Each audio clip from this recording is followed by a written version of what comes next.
If you're Yoruba today, what if I told you that your grandmother's grandmother might not have thought she was Yoruba? And what's worse, she might not have known what Yoruba even was. There's a deep disrespect in an outsider coming into a culture, mispronouncing their names, and then telling the people that their identity is a colonial product.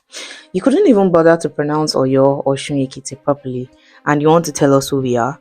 And what's worse is seeing Yoruba people supporting this. Like, there's a dangerous disconnect. You don't know who you are, you don't know your history, and you're applauding someone that is blatantly disrespecting it. Yoruba has always had an identity, and we've always had names for ourselves, such as Omo Odua, Omo Karo Ojire, and so much more.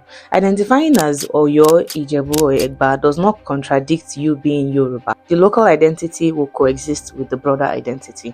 And this argument that Yoruba name was given by outsiders is completely irrelevant, because there are many cultures around the world that their names didn't originate internally. Japan, for instance, called themselves originally Nippon or Nihon, many other examples. And in all of these cases, it doesn't mean that they don't have their identity because they adopted. Secondly, the claim that Yoruba people had no system of writing or record keeping before the Bible is completely false. There's Ajami script, which was an Arabic-based writing used by scholars. We have Aruko, which is a symbolic mode of communication. We have the Ifa corpus, which encodes our history and philosophy. Just because they don't look Western does not mean that they were not sophisticated or they were not formal means of communication. They also claim that the Bible and colonialism cemented our identity. That is simply absurd, and that is a colonial mindset, because the actual glue of Yoruba identity was Ile-Ife. Before any missionary arrived, Yoruba culture has existed for over 2,500 years, and we've always recognized the spiritual authority of Ife.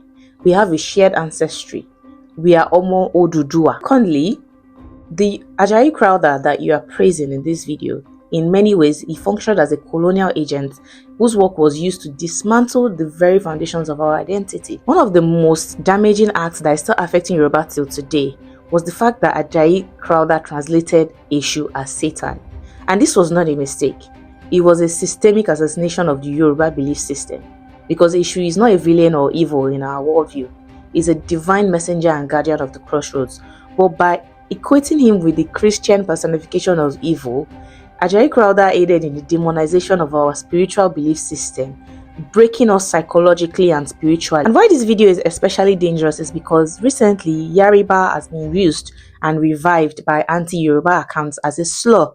And by pushing the narrative that Yoruba is a colonial lie and Yariba is the only truth, this creator is legitimizing and providing intellectual cover for that Yariba word that is being weaponized as a slur to dehumanize and other Yoruba people today.